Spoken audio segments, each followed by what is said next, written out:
সংস্কার প্রক্রিয়া এগিয়ে নিতে রাজনৈতিক দলের প্রতি আহ্বান। আগামী 6 মাস অন্তর্বর্তী সরকারের জন্য গুরুত্বপূর্ণ সময় বললেন প্রধান উপদেষ্টা।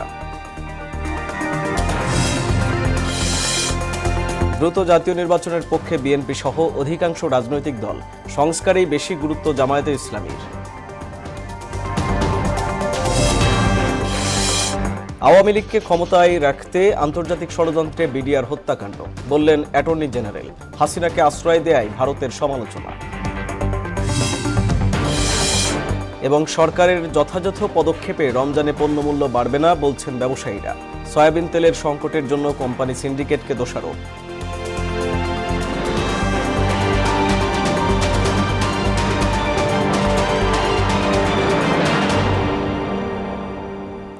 আসসালামু আলাইকুম, সবাইকে মোহনা সংবাদে স্বাগত। শুনছিলেন শিরোনাম, সঙ্গে আছি আমি আরিফুল ইসলাম।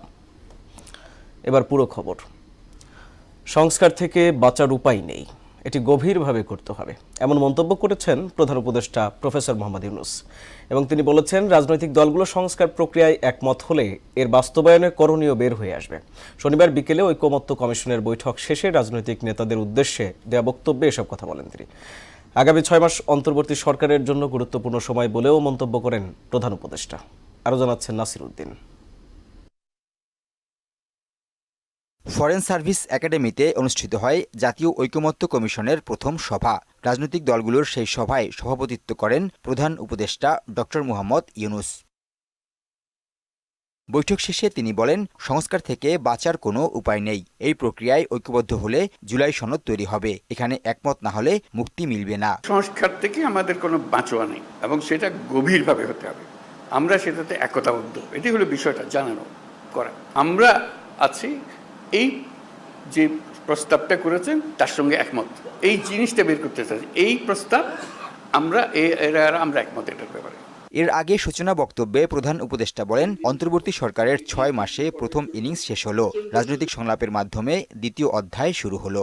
দ্বিতীয় পর্বে শুরু করছে, এটা প্রচন্ড সুযোগ এই জন্যই যে আমরা এমন পর্যায়ে আছি, এখন আমাদের মধ্যে ঐক্যমত সৃষ্টি হলে আমরা সেগুলো কাজে লাগাতে পারি এবং এবার কাজে লাগালে সেটা বংশ প্রজন্ম পরম্পরা সেটা চলতে থাকে। অন্তর্বর্তী সরকারের প্রতি দেশের মানুষ ও বিশ্ব সম্প্রদায়ের সমর্থন আছে বলে জানান তিনি। বলেন, গণ অভ্যুত্থানে যোদ্ধাদের আত্মত্যাগ সার্থক করতে এবং দেশের স্বপ্ন বাস্তবায়নে সবাইকে নিয়ে কাজ করবে অন্তর্বর্তী সরকার। আমরা যেন সেই আত্মত্যাগের প্রতি অসম্মান না জানি, যে কারণে তারা আত্মত্যাগ করেছিল, সেটার জন্য আমাদের পরবর্তী সকল প্রজন্ম মনে রাখে, তাদের আত্মত্যাগকে স্মরণ করে তাদের আত্মত্যাগকে সার্থক করার জন্য আমরা সবাই মিলে।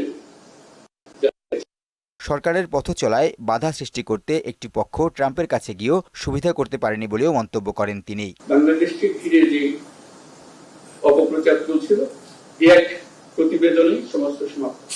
নাসির উদ্দিন, মোহনা সংবাদ, ঢাকা। ন্যূনতম সংস্কার শেষে দ্রুত জাতীয় নির্বাচনের দাবি জানিয়েছে বিএনপি। আর নির্বাচন চাইলেও সংস্কারেই বেশি গুরুত্ব দিয়েছে জামায়াতে ইসলামী। শনিবার ঐকমত্য কমিশনের সভা শেষে সাংবাদিকদের এসব কথা বলেন দল দুটির শীর্ষ নেতৃত্ব। এদিকে জাতীয় নির্বাচনের আগে স্থানীয় সরকার নির্বাচন নয় বলে মত দিয়েছেন অন্য রাজনৈতিক দলের নেতারা। বিস্তারিত তানজিদ ভুঁইয়ার প্রতিবেদন। ঐকমত্য কমিশনের সঙ্গে রাজনৈতিক দলগুলোর সভা শেষে সার্বিক বিষয় নিয়ে ব্রিফ করেন প্রেস সচিব শফিকুল আলম। বলেন, রাষ্ট্র গঠনের আরেক ধাপ শুরু হলো এখান থেকে। অন্তর্বর্তী সরকারের প্রতি শক্তিশালী দেশগুলোর সমর্থন আছে বলেও জানান তিনি। যতগুলো বড় বড় দেশ আছে তারা বলেছে তোমাদের কি চাই, আমরা তোমাদের সাথে আছি, এবং একই সাথে ইউনাইটেড নেশনের পূর্ণ সমর্থন আছে। এদিকে রাজনৈতিক দলের নেতারা দেশের স্থিতিশীলতা বজায় রাখতে দ্রুত জাতীয় নির্বাচনের আহ্বান জানান। এ সময় জামায়াতের পক্ষ থেকেও সংস্কার শেষে নির্বাচনের দাবি জানানো হয়। সংস্কার কমিশনের চূড়ান্ত সিদ্ধান্তগুলো পৌঁছার পরে যথাশীঘ্র সম্ভব যাতে নির্বাচন অনুষ্ঠিত হয়। বিচার এবং সংস্কারের পাশাপাশি জাতীয় নির্বাচনের যে প্রস্তুতি মনে করি সেটা করতে পারলেই আমরা একটা গণতান্ত্রিক উত্তরণের দিকে আমরা হাঁটতে পারি। স্থানীয় নির্বাচন দিলে 4,500 ইউনিয়ন পরিষদে সেখানে একটা মারামারি হওয়ার সম্ভাবনা আছে। জানেন আপনারা, ইউনিয়ন পরিষদের নির্বাচন অনেক বেশি রক্তক্ষয়ী সংঘর্ষ আওয়ামী লীগকে আমরা নিষিদ্ধ ঘোষণা দেখতে চাই।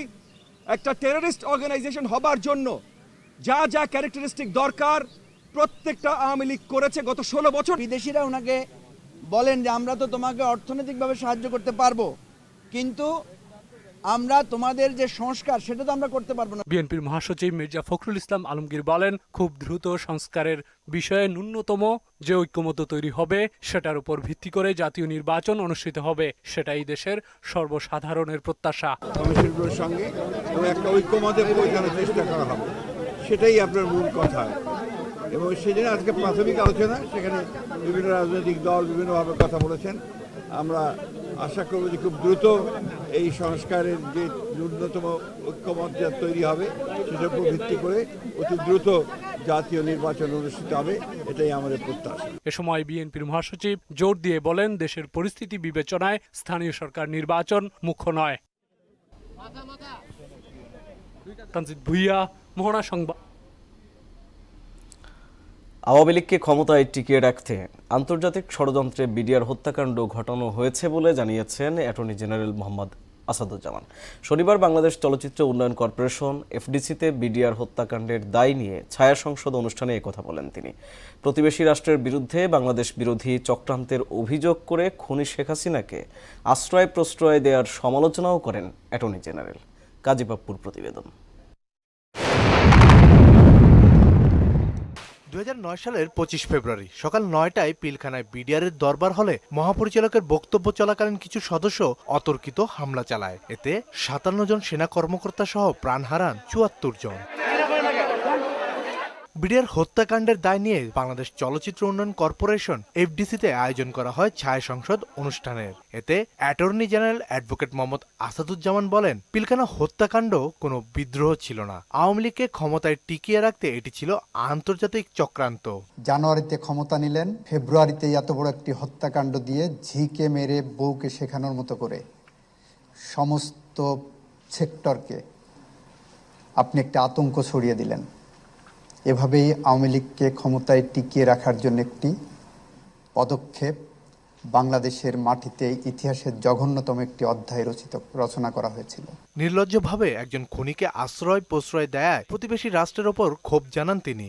খুনির পক্ষে অবস্থান নিতে পারে, আন্তর্জাতিক আইনের লঙ্ঘন করে, এক্সট্রাডিশন চুক্তি লঙ্ঘন করে একজন খুনিকে আশ্রয় দিয়ে একটি রাষ্ট্র বাংলাদেশের মানুষের মুখোমুখি দাঁড়িয়েছে। পিলখানা হত্যাকাণ্ডের মাস্টারমাইন্ড এবং জড়িতদের বিচারের আওতায় আনার উপর জোর দেন অ্যাটর্নি জেনারেল। বিডিআর হত্যাকাণ্ড কোনো অর্ডিনারি ক্রাইম ছিল না। এদেশে নৈরাজ্যবাদী শক্তিকে দীর্ঘস্থায়ী ক্ষমতায় রেখে বাংলাদেশের মানুষকে জিম্মি করার জন্য, বাংলাদেশের মানুষের ভোটাধিকার হরণ করার জন্য আমার 57 জন চৌকস সেনা কর্মকর্তাকে হত্যা করা হয়েছিল। কাজী পাপ্পু, মোহনা সংবাদ, ঢাকা। স্বৈরাচার শেখ হাসিনার পতন না হলে বিএনপির অনেক নেতার ফাঁসি হতো বলে মন্তব্য করেছেন বিএনপির সিনিয়র যুগ্ম মহাসচিব রুহুল কবির রিজভী। ক্ষমতা ধরে রাখতে শেখ হাসিনা শিশুদের হত্যা করেছে বলেও অভিযোগ করেন তিনি। শনিবার সকালে কুমিল্লার মেঘনাই উপজেলার বিএনপির দ্বিবার্ষিক সম্মেলনে বিএনপির নেতারা সন্ত্রাস মুক্ত উপজেলা গড়ে তোলার প্রত্যয় জানান। আরও জানাচ্ছেন হুমায়ুন কবির। কুমিল্লা জেলার মেঘনা উপজেলা বিএনপির দ্বিবার্ষিক সম্মেলনে যোগ দেন উপজেলাটির 8টি ইউনিয়নের বিএনপি নেতাকর্মী ছাড়াও প্রধান অতিথি হিসেবে অংশ নেন বিএনপির সিনিয়র যুগ্ম মহাসচিব রুহুল কবির রিজভী। দ্রুত নির্বাচনের মাধ্যমে মেঘনা উপজেলাকে সন্ত্রাস ও মাদকমুক্ত করার প্রত্যয় জানান বিএনপি নেতারা। আর এখন স্থানীয় সরকার নির্বাচন করবে কারা? যেই সরকারটা আছে অন্তর্বর্তীকালীন সরকার, এটা তো কারো ভোটে নির্বাচিত সরকার না, সুতরাং তারা এখানে নিরপেক্ষভাবে সরকার গঠন করতে পারবে না। যে আমাদের যখনই এই দেশে ক্রান্তিকাল এসেছে তখনই জিয়া পরিবার, শহীদ জিয়া সে 1971 সালে স্বাধীনতা ঘোষণা করেছেন। 75-এর পরবর্তী যে বাংলাদেশে খারাপ অবস্থা বিরাজ করেছিল সেখানেও তিনি ত্রাণকর্তা হিসেবে এসেছিলেন। কোটি কোটি মানুষের অভিশাপ খুনি সরকার, খুনি হাসিনা রূপে গজব নাজিল হয়েছিল। মায়ের আমার বিএনপি একটি গণতান্ত্রিক রাজনৈতিক দল। গত 17 বছর আমরা যে গণতন্ত্রের জন্য লড়াই করেছি, যে ভোটাধিকার ফিরে পাওয়ার জন্য লড়াই করেছি ফ্যাসিস্ট হাসিনা সরকারের বিরুদ্ধে, এই সময় শেখ হাসিনার বর্বরতার চিত্র তুলে ধরে জনগণের ক্ষমতা জনগণকে ফিরিয়ে দিতে অন্তর্বর্তী সরকারের প্রতি আহ্বান জানান রুহুল কবির রিজভী। আমরা প্রত্যাশা করি এই সরকার জনগণের ক্ষমতা জনগণকে ফিরিয়ে দিবে জাতীয় সংসদের নির্বাচনের মাধ্যমে। জাতীয় সংসদ নির্বাচন হচ্ছে রাজনৈতিক দল নির্বাচন করবে, এলাকায় এলাকায় সংসদ সদস্য প্রার্থী দেবে এবং যাদেরকে খুশি জনগণ তাদেরকে ভোট দিয়ে যে দল বেশি সিট পাবে, আসন পাবেন, তারা সরকার গঠন করবে। জাতীয় নির্বাচনের আগে স্থানীয় সরকার নির্বাচনের পরিকল্পনারও সমালোচনা করেন রিজভী। যাদেরকে দমন পীড়ন করেছে শেখ হাসিনা, তার প্রতি কি আপনাদের বিশ্বাস নেই? হুমায়ুন কবির, মোহনা সংবাদ, কুমিল্লা। অন্তর্বর্তী সরকারের সময় উপযোগী পদক্ষেপের কারণে আসন্ন রমজানে নিত্যপণ্যের দাম বাড়বে না বলে জানিয়েছেন ব্যবসায়ীরা। তবে কোম্পানিগুলোর সিন্ডিকেট ও তাদের কারসাজিতে বাজারে সয়াবিন তেলের সংকট যেন কাটছেই না। সংকট না কাটলে রমজানে তেলের দাম কিছুটা বাড়ার আশঙ্কা করা হচ্ছে। এছাড়া রমজানে ছোলা, ডাল, চিনি, খেজুরের দাম গতবারের তুলনায় কিছুটা কম বলে জানান ক্রেতা বিক্রেতারা। এসইউ সেলিমের প্রতিবেদন।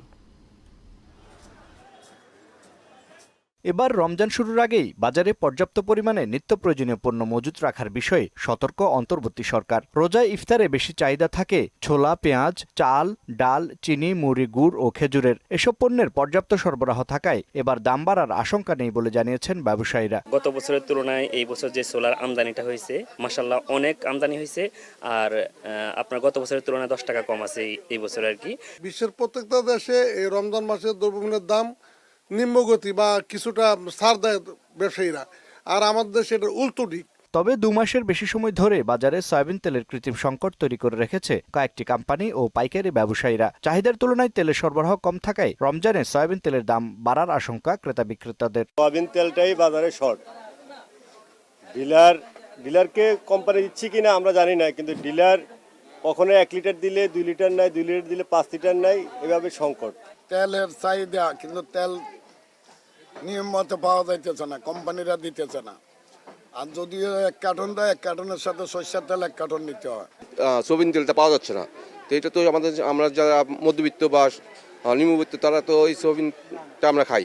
রোজায় লেবু ও শসার চাহিদা বেশি থাকে বলে প্রতিবারের মতো এবারও দাম বাড়া শুরু হয়েছে। তবে অন্য সব সবজি ও মুরগির জোগান বেশি থাকায় এসব পণ্যের দাম বাড়ার সম্ভাবনা নেই বলে জানান সংশ্লিষ্টরা। রমজান উপলক্ষে বাড়তি কোনো চাহিদা এখন থেকে শুরু হয় নাই, মুরগির দাম একটু কমছে আর কি।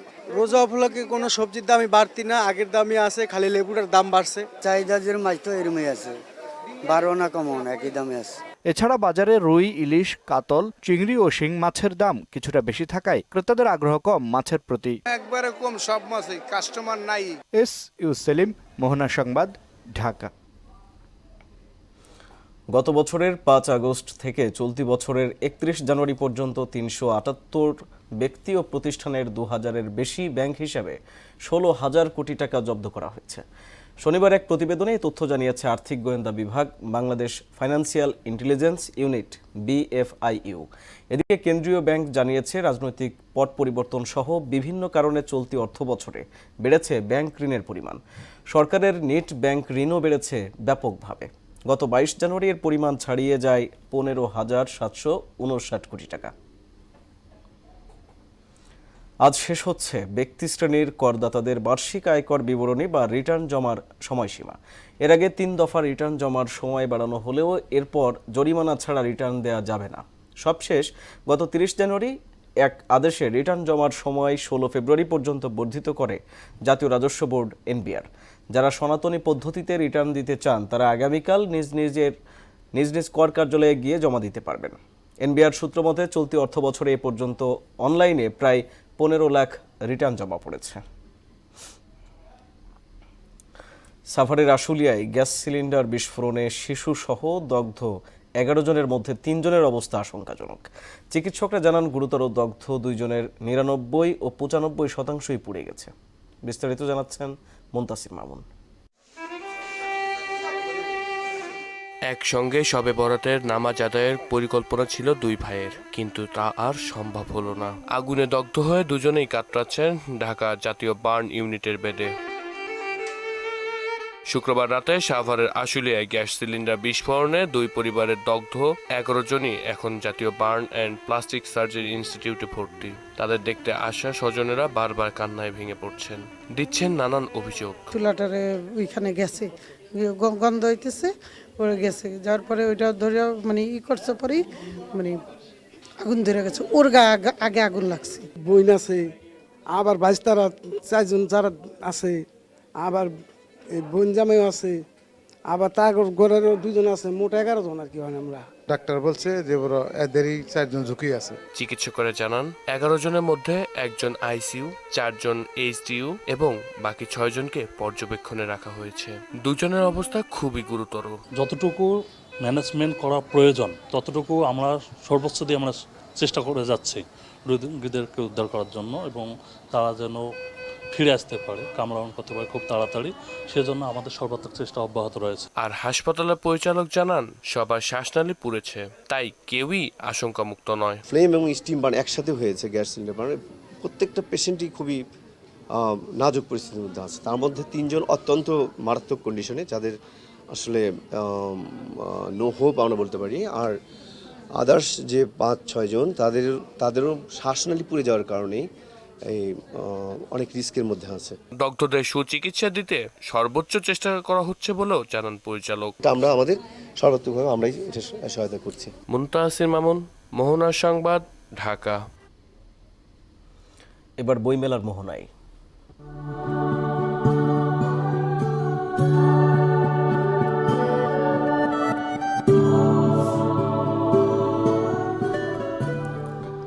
বইমেলার ৫দশ দিনে উপচে পড়া ভিড়। শনিবার ছুটির দিনে বিকেলে পাঠকদের ভিড়। শুধু জনস্রোতই নয়, বইও বিক্রি হচ্ছে সমানতালে। বেশি বিক্রি হচ্ছে তরুণ লেখকদের বই। মেলার মাঝামাঝিতে এসে কাঙ্ক্ষিত বিক্রি হচ্ছে বলে জানালেন প্রকাশকরা। আরও জানাচ্ছেন আফরিন পপি। ফাল্গুনের দ্বিতীয় দিনেও সরকারি ছুটি, তাই বইমেলায় ভিড় একটু বেশি। 15 দিনের মধ্যে শনিবারই জনসমাগম সবচেয়ে বেশি। এতটাই জনস্রোত যে বইমেলায় পা ফেলাই দুষ্কর। প্রবেশ পথে ছিল দীর্ঘ লাইন। সূর্যটা পশ্চিমে হেলতেই পাঠক দর্শনার্থীর পদচারণা বাড়তে থাকে। ঘুরে ঘুরে পছন্দের বই কিনছেন তারা। সবার বইয়ের প্রতি যে এখনো এত আগ্রহ আছে, সবাই বই কিনছে, পড়ছে, দেখছে। বইমেলা প্রাণের মধ্যে সাহিত্যের সঞ্চার করে। আমার বাচ্চা খুবই বই পড়ে, ইতিহাস সংক্রান্ত বই, বিজ্ঞান বই এগুলো পড়ে। সবাই যেন বইয়ের জ্ঞানে আলোকিত হয়ে তাদের জীবনকে উদ্ভাসিত করতে পারে। মেলা প্রাঙ্গণ পাঠকে ঠাসা, তাই লেখকরাও অটোগ্রাফ দিতে দিতে ক্লান্ত। পাঠকদের উপস্থিতিতে ক্লান্তিতেও খুশি তারা। তবে তরুণ লেখকদের অধিকাংশ বই প্রেম সংক্রান্ত, বিক্রিও হচ্ছে বেশ। জনপ্রিয় তরুণ থ্রিলার লেখক ফাহমিদা ফারুকের রোমান্টিক উপন্যাসটিও বেশ সাড়া ফেলেছে। আমি এবারই প্রথম রোমান্টিক কোনো কিছু লিখেছি, সেটা হচ্ছে ক্লাউড 9। এই শব্দটার অর্থটাই হচ্ছে সুখের সর্বোচ্চ স্তর। আমরা যখন নতুন নতুন প্রেমে পড়ি তখন কি হয়, যখন আমরা আমাদের প্রিয় মানুষটাকে আশেপাশে দেখি, আমাদের বুকের ভেতর কিন্তু প্রজাপতিটা ছোটাছুটি করে। অন্য লেখকরাও জানান নিজেদের বইয়ের বিষয়বস্তু। আমার বিচূর্ণ চাঁদ উপন্যাসও ঠিক তার ব্যতিক্রম কিছু নয়। এই উপন্যাসটা একটি সামাজিক ঘটনার উপন্যাস। এখানে সামাজিক যে জটিলতা, সামাজিক যে সংকট, খনার বচনগুলোতে কে গল্প আকারে প্রকাশ করার চেষ্টা করেছি আমার বইতে। মাটির টান, বইয়ের টান, এটা আমাদের হৃদয়ে থাকা উচিত। শুক্রবারই মেলায় এসেছে 250-র বেশি বই। পরের দিনও এসেছে প্রায় সমসংখ্যক। পাঠক সমাগম দেখে সন্তুষ্টি জানান দেশ পাবলিকেশনসের প্রকাশক। পাঠক বাড়ছে, বিক্রিও ক্রমে বাড়ছে, কিন্তু যেরকম প্রত্যাশা ছিল সেই প্রত্যাশাটা আসলে পূরণ হচ্ছে না। হয়তো আজকে যে পাঠকের সমাগম দেখে মনে হচ্ছে যে আমাদের প্রত্যাশাটা পূরণ হবে। নতুন প্রেক্ষাপটেও মেলার সার্বিক ব্যবস্থাপনা নিয়ে প্রশংসা করেন পাঠক প্রকাশকরা। আফরিন পপি, মোহনা সংবাদ, ঢাকা। বন্দরনগরী চট্টগ্রামে এলিভেটেড এক্সপ্রেসওয়ের র্যাম্প নির্মাণ ও ওয়াসার পয়ঃনিষ্কাশন প্রকল্পের কাজের ধীর গতির কারণে যানজট ও ধুলাবালিতে অতিষ্ঠ নগরবাসী। সেবা সংস্থাগুলোর নীতি নির্ধারকরা অভিযোগ স্বীকার করে দ্রুত প্রকল্পের কাজ শেষ করার আশ্বাস দিয়েছেন। সুমন কুমারদের প্রতিবেদন, জানাচ্ছেন আফরিন পপি। চট্টগ্রাম নগরীর জিইসি, বাওয়া স্কুল, ওয়াসার মোড় থেকে লালখান বাজার পর্যন্ত প্রায় 1 কিলোমিটার এলাকায় চলছে এলিভেটেড এক্সপ্রেসওয়ের র্যাম্প নির্মাণের কাজ। বড় বড় গর্ত, ভারী যন্ত্রপাতি আর খোঁড়াখুড়ির কারণে এই সড়ক চলাচলের অনুপযোগী হয়ে পড়েছে। এতে দুর্ভোগ পোয়াচ্ছে পথচারী ও যানবাহন চালকরা। এছাড়া হালিশহর, বড়পোল, পাঠানটুলি ও আগ্রাবাদ সহ বেশ কিছু এলাকায় ওয়াসার পয়ঃনিষ্কাশন প্রকল্পের কাজ চলছে। দীর্ঘদিন ধরে চলা এই প্রকল্পগুলোর কারণে তীব্র যানজট সৃষ্টি হচ্ছে। ড্রেনের পানিগুলো সব রাস্তায় আসছে, এগুলা তো ভাই মেনে নেওয়ার মতো না। বড় গাড়ি যাচ্ছে না, মানে যাইলে যানজট বাজে জায়গা। ধুলাবালিতে আমাদের অনেক প্রবলেম হচ্ছে, যেমন আমরা মাস্ক ছাড়া যাতায়াত করতে পারতেছি না। তাড়াতাড়ি এটা কাজ করা উচিত, যত সম্ভব তাড়াতাড়ি, সবার ভালো হবে। অনেক ধরনের যাত্রীদের সমস্যা হচ্ছে। দ্রুত কাজ শেষ করার কথা জানিয়েছেন প্রকল্প পরিচালক। আমরা আশা করছি আগামী 2 মাসের মধ্যে এই যে সমস্ত সংকীর্ণ রাস্তা, বিশেষ করে পাঠানটুলি রোড, এখানে আমাদের সকল কার্যক্রম শেষ হয়ে যাবে। এরপরে আমরা পুরো সড়কটাই আমরা উন্মুক্ত করে দিতে পারবো জনগণের চলাচলের জন্য। অল্প সময়ের মধ্যে প্রকল্পের কাজ শেষ করতে রাত দিন কাজ চলছে বলে জানিয়েছেন চট্টগ্রাম উন্নয়ন কর্তৃপক্ষের প্রধান প্রকৌশলী। আগামী এই 2 মাসের মধ্যে আমরা ইনশাল্লাহ শেষ করতে পারবো। তার আগে আবার হয়তো হয়ে যাবে, শেষ হয়ে যাবে। আমরা রাত দিন এটা কাজ করে আমরা দ্রুত যাতে এই কাজটা শেষ হয় এবং জনগণের পেইন যাতে কমে সেটার ব্যবস্থা করছি। শুধু আশ্বাস নয়, দ্রুত প্রকল্পের কাজ শেষ করে জনভোগান্তি থেকে মুক্তি দেবে সেবা সংস্থাগুলো, এমনটাই প্রত্যাশা সকলের। আফরিন পপি, মোহনা সংবাদ। দিনাজপুরে বোরো ধান রোপণে ব্যস্ত সময় পার করছেন কৃষকরা। কনকনে শীতের মধ্যেও যেন দম ফেলার সময় নেই কৃষকদের। কেউ কেউ ধান রোপণে ব্যবহার করছেন হারভেস্টার মেশিন। এদিকে কৃষকদের বিনামূল্যে ধানের বীজসহ সব ধরনের সহযোগিতা করছে কৃষি বিভাগ। শামসুল ইসলাম শামুর প্রতিবেদন, জানাচ্ছেন তাহসিন তারিন। আবহাওয়া অনুকূলে থাকায় দিনাজপুরের ঘোড়াঘাটে ইরি বোরো ধান চাষ আবাদে পুরোদমে মাঠে নেমেছে কৃষকরা। জমি চাষ দেয়া, বীজতলা থেকে চারা ওঠানো এবং জমি তৈরি করে চারা লাগানো, এসব নিয়ে তাদের যেন দম ফেলার সময় নেই। স্থানীয় ধানের পাশাপাশি হাইব্রিড ও আপৎকালীন বাড়তি ধান চাষ করছে সবাই। নিজেরা ধান রোপণের পাশাপাশি কোথাও কোথাও হারভেস্টার মেশিন ব্যবহার করা হচ্ছে। তাতে বিঘা প্রতি মাত্র 300 টাকা খরচ পড়ছে। জমি গাড়ি 1 বিঘা জমি গাড়িতে আমাদের লাগে 1100 টাকা, আর মেশিন দিয়ে যখন আমরা জমি গাড়বো আমাদের হলো 300 টাকা হলে হবে এবং জমিটাতে ধান বেশি হবে। খুব ব্যস্ত সময়, আমরা এখন ধান কাটতেছি, খুব ব্যস্ততা ভাবে আমাদের এখন দিনপথ ভালোভাবে চলছে। ধান লাগাচ্ছি, এই নিয়ে আমরা ব্যস্ত আছি। ধান উৎপাদন বাড়াতে কৃষি বিভাগ থেকে কৃষকদের বিনামূল্যে সার বীজ দেওয়ার পাশাপাশি সব ধরনের সহযোগিতা করা হচ্ছে বললেন এই কর্মকর্তা। সরকারের পক্ষ থেকে আমরা হাইব্রিড ধান 2800 কৃষককে বিনামূল্যে দিয়েছি এবং 1120 জন কৃষককে আমরা বিনামূল্যে 5 কেজি বীজ ও 20 কেজি করে সার দিয়েছি। এছাড়াও আমরা বিভিন্ন ফলো আপ কার্যক্রমের মাধ্যমে বিভিন্ন ধরনের বীজ সহায়তা দিয়েছি। আর 100 কৃষককে, প্রায় 4000 কৃষককে আমরা বিভিন্ন ধরনের সুযোগ সুবিধা ধানের উপরে দিয়েছি, যাতে ধান উৎপাদনটা আমাদের আরো বাড়ে। এবার ঘোড়াঘাটে 6.5 হেক্টর জমিতে ইরি বোরো ধান চাষ করা হয়েছে এবং লক্ষ্যমাত্রা ধরা হয়েছে 900 হেক্টর। তাহসিন তারিন, মোহনা সংবাদ।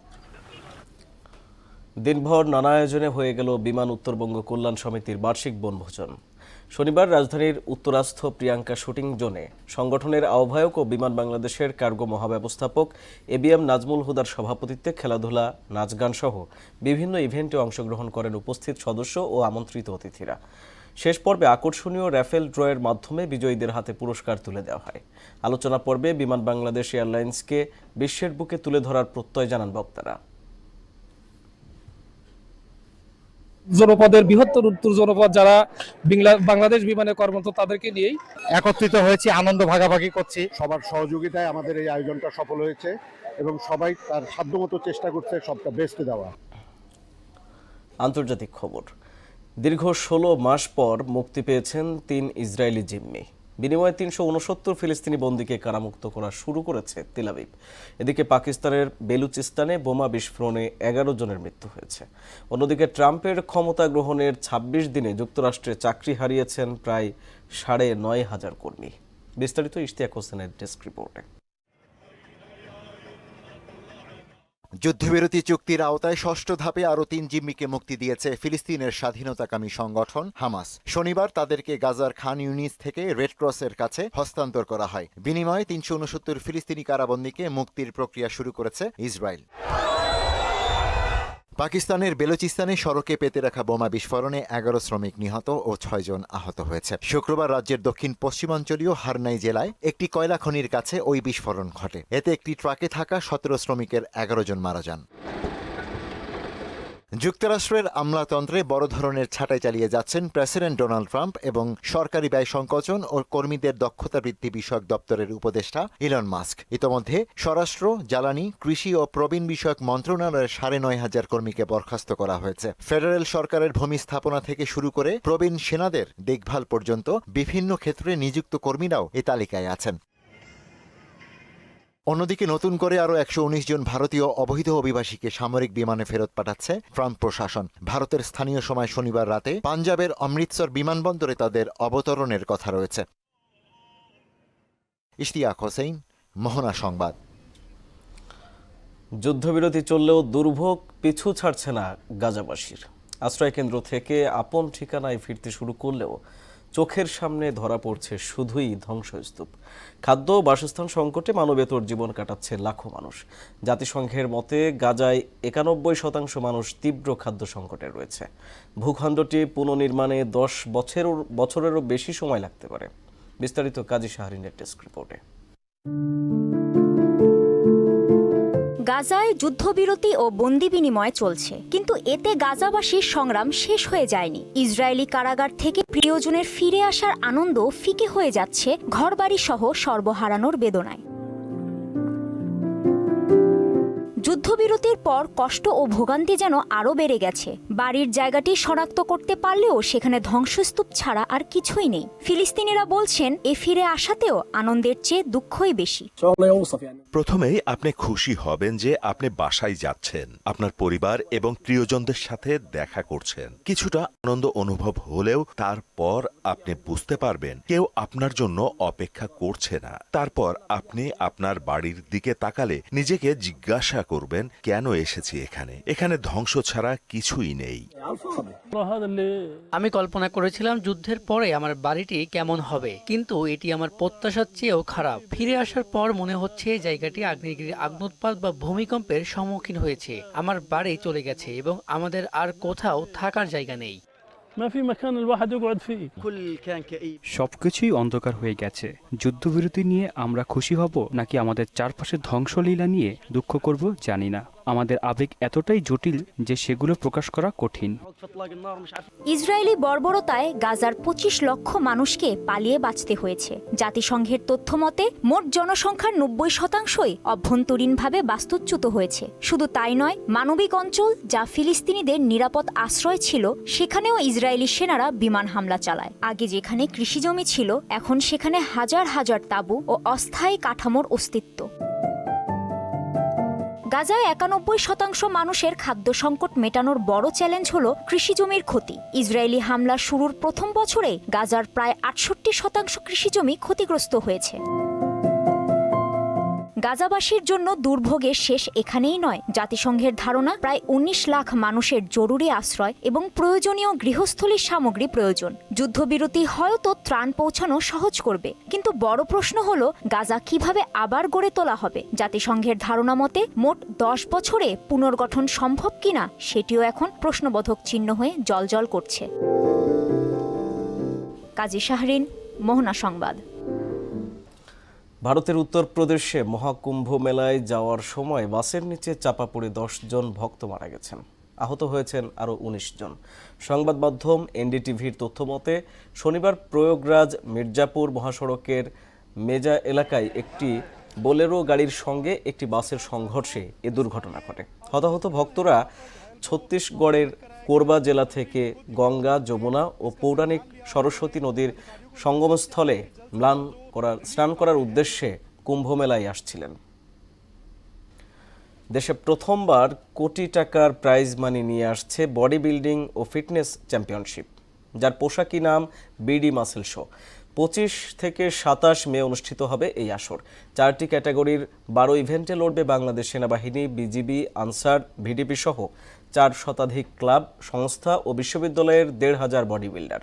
শনিবার দুপুরে যমুনা ফিউচার পার্কে অনুষ্ঠিত এক সভায় এ তথ্য জানান আয়োজক কমিটির সদস্য ও মিডিয়া কমিটির চেয়ারম্যান নুরুল ইসলাম খান নাইম। বাংলাদেশে ইতিহাসের সবচেয়ে বড় একটা ইভেন্ট হচ্ছে বিডি মাসেল শো।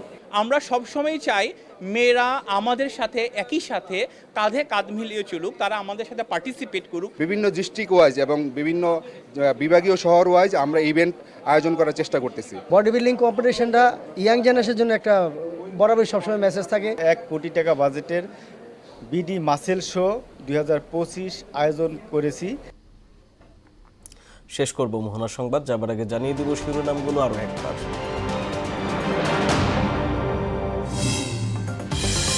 সংস্কার প্রক্রিয়া এগিয়ে নিতে রাজনৈতিক দলের প্রতি আহ্বান। আগামী 6 মাস অন্তর্বর্তী সরকারের জন্য গুরুত্বপূর্ণ সময় বললেন প্রধান উপদেষ্টা। দ্রুত জাতীয় নির্বাচনের পক্ষে বিএনপি সহ অধিকাংশ রাজনৈতিক দল। সংস্কারেই বেশি গুরুত্ব জামায়াতে ইসলামীর। আওয়ামী লীগকে ক্ষমতায় রাখতে আন্তর্জাতিক ষড়যন্ত্রে বিডিআর হত্যাকাণ্ড, বললেন অ্যাটর্নি জেনারেল। হাসিনাকে আশ্রয় দেয়াই ভারতের সমালোচনা। এবং সরকারের যথাযথ পদক্ষেপে রমজানে পণ্যমূল্য বাড়বে না, বলছেন ব্যবসায়ীরা। সয়াবিন তেলের সংকটের জন্য কোম্পানি সিন্ডিকেটকে দোষারোপ। এই ছিল মোহনা সংবাদে। মোহনার সবশেষ খবর জানতে ভিজিট করুন www.mohana.tv। সংবাদ দেখতে পারেন ফেসবুক, ইউটিউবেও। এতক্ষণ সঙ্গে থাকার জন্য ধন্যবাদ সবাইকে।